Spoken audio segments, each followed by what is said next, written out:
Hello दोस्तों, नमस्कार। आपका हमारे चैनल पर स्वागत है।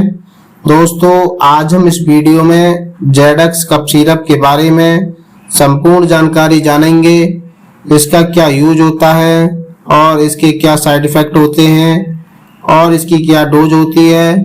तो दोस्तों, वीडियो को लास्ट तक देखें। और दोस्तों, अगर आप हमारे चैनल पर नए हैं तो प्लीज चैनल को सब्सक्राइब करें और साथ ही साथ बेल आइकन ऑन करें ताकि आने वाली वीडियो का नोटिफिकेशन सबसे पहले आपको मिले।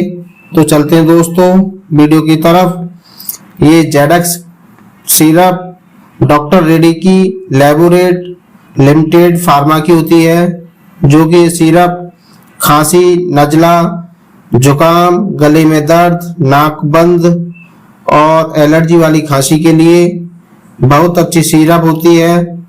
दोस्तों, ये सिरप ग्रीन कलर की पैकिंग में आती है और ये आप देख सकते हैं। दोस्तों, जेडक्स कफ सिरप सूखी खांसी या बलगम वाली खांसी, ये सभी में बहुत जल्दी आराम देती है। अब जान लेते हैं दोस्तों इसके कंपोजिशन के बारे में। तो दोस्तों, इसमें डेक्स्ट्रोमेथर्पेन हाइड्रोब्रोमाइड IP 10 mg होता है और क्लोरफेनेरामाइन मैलेट IP 2 mg होता है।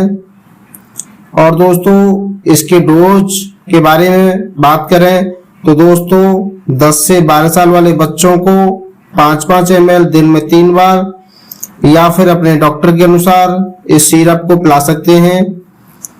और दोस्तों, एडल्ट्स यानी कि बड़ों को 10-10 ml दिन में 3 से 4 बार पी सकते हैं। और दोस्तों, खांसी के साथ अगर बलगम आता हो तो इस सिरप को हल्का गुनगुने पानी के साथ पी सकते हैं, जिससे बलगम बाहर निकल जाता है और सांस लेने में आराम मिल जाता है। तो इसलिए दोस्तों, जेडक्स सिरप खांसी को ठीक करने की सबसे अच्छी सिरप होती है। अब जान लेते हैं दोस्तों इसके साइड इफेक्ट क्या क्या हो सकते हैं। तो दोस्तों, जेडक्स कफ सिरप से डोज अधिक लेने पर नींद अधिक आ सकती है और दोस्तों कभी कभी उल्टियां भी हो सकती हैं। और दोस्तों, अगर कोई ऐसे लक्षण दिखे तो इस सिरप को पीना बंद कर दें और अपने नजदीकी डॉक्टर से संपर्क करें। और दोस्तों, इस सिरप को लेते समय इसकी एक्सपायरी जरूर चेक करें, नहीं तो फायदे की जगह नुकसान भी हो सकता है।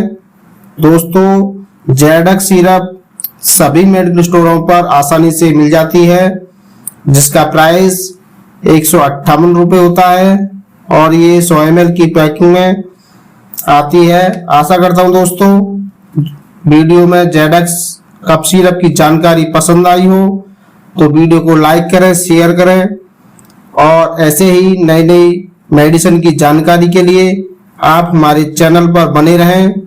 और फिर मिलेंगे एक नई मेडिसिन की जानकारी के साथ। नमस्कार।